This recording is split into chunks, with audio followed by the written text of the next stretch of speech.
The Gravity Games are coming to Subic Bay. The Freeport is the venue for the 2009 edition of the Games, which highlights the fast-growing extreme sport of longboard skating. Scheduled from July 31 to August 2, the Games will feature a longboard freestyle competition and a downhill race where riders are expected to top 80 kilometers per hour. The event is expected to draw the top longboarders in the country, and it should be a very exciting one indeed. Joining us this morning to talk about the Gravity Games are event organizers Paolo Vasquez, Gerard Concho, and Jay Mitra, and event director Lassie Holopainen. Good morning, guys. Good morning. Welcome back to some of you, and welcome for the first time to the others. And well, it was what, 7 months ago? About 7 months ago, when last first December. Talked about longboarding, and for some people, first time for them to hear about it, Yes. especially on television. And how was that event? That was at the Meralco, right? Yes, it was. It was a great success. We had about 70 or 80 people that showed up as competitors, and well over 300 or 400 people as spectators. It was a great success. Was it more than you expected? I mean, even also just as spectators, for those who be curious onlookers? I think it was more. I mean, you know, thanks for having us on, and I think that brought out the word a lot. So, no, I think there was a lot more than we expected, and I think because of that success, we decided we have to go on and try to do another one of these. And Subic Bay stepped up and said, look, you can use us as the venue. It's out of town now, but because of that, we have a lot more options in terms of what we can do. Right. Well, let's go back to the basics first. For those who may not have joined us last December when you first talked about longboarding, what is longboarding, and why is the board so long? Got it. Well, longboarding is pretty much skateboarding. It's the same thing, except, well, the boards are longer. Right. Okay. But why? Why do the boards have to be longer? Well, the discipline of longboarding is like completely different from skateboarding. Okay. Because when you have skateboarding where you do tricks like ollies and flips and everything, longboarding is a bit more of a surf style. Okay. It's like you're surfing the streets. But then like along with that, there are other like different disciplines for longboarding as well, where we have the downhill racing and as well as the freestyle. Right. We also have sliding.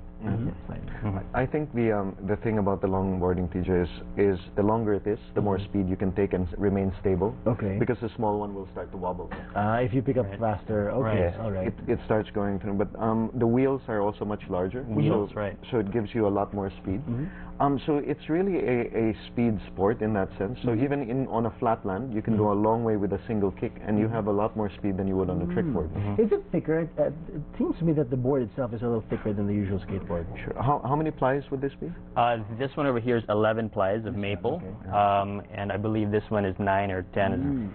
This one over here is about the same as well. As opposed to the traditional skateboard. Traditional skateboards are 7 ply or 8 ply. So It's thinner. And also, if it's stiff, it holds the speed much better. It's much more responsive. So the more hardcore boards like this one would actually be a carbon fiber board, and instead of wood, they use, well, the stiffness is just incredible. No? It'll stay. There's no flex whatsoever to it, but that allows you to go to much higher speeds. Yeah, without wobbling and throwing you off. Because imagine falling off at at very high speeds. Yeah, it could be and is it true that you may go as high as 80 kilometers per hour?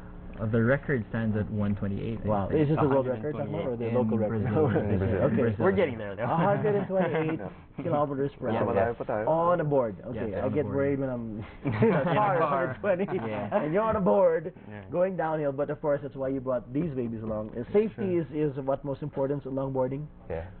You can't board unless you skate now. I mean, it's an extreme sport. I think the reason why we, as well as a lot of boarders, have we have an advocacy to wear helmets even when you're going slow now.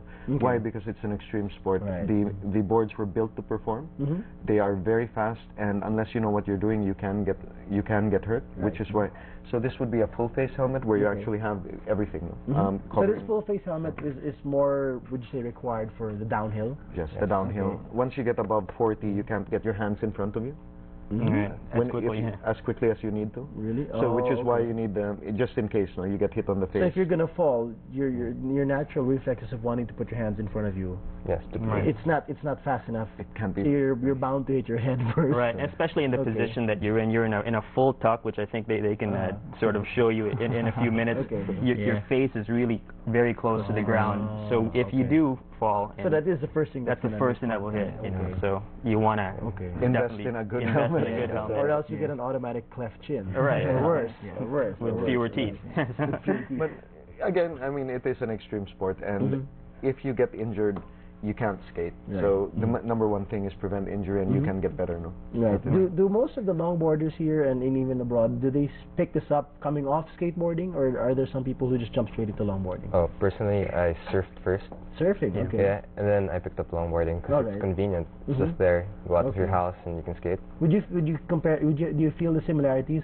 You're talking about surfing, right? Yes. Surfing, let's say, like on the beach. Yes. Okay. It's similar, but it's really convenient, much more convenient. Right. And surfing, it's a different feel because it's all that natural stuff. Right, but the kind of the balance that you have to have in your body, very is similar. pretty much there. The foundation is there. When I picked up longboarding, I realized right away that it helped my surfing and vice versa. And you don't have to drive 8 hours away. Yeah, exactly. Well, the best part is when you're surfing, you sort of are competing for a wave. Here, it's the asphalt doesn't go anywhere. Once you're at the place, you just take off whenever you want. But you do get that, especially when you're free riding and carving, you get that very, very surfy feel. It has, if you see the big bushings on the end, that gives you a very soft ride. And what it does, it pushes back, so you feel like you're being tossed off. No?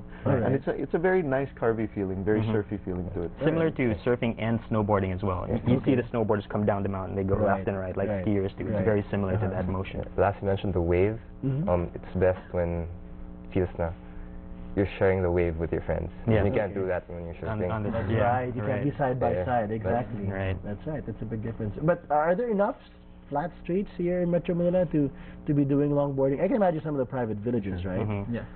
I think that's a major issue we keep. Even when we were looking for race courses, a lot of the roads are unsealed. They're cement and they have creases, which is not exactly what you want. Which is why Subic, I think, is perfect for this.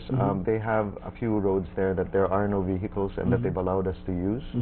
And the race course itself, which is at Ides, there are various areas there, 2 kilometer, 1 kilometer areas with very nice roads, and it's open to the public. No?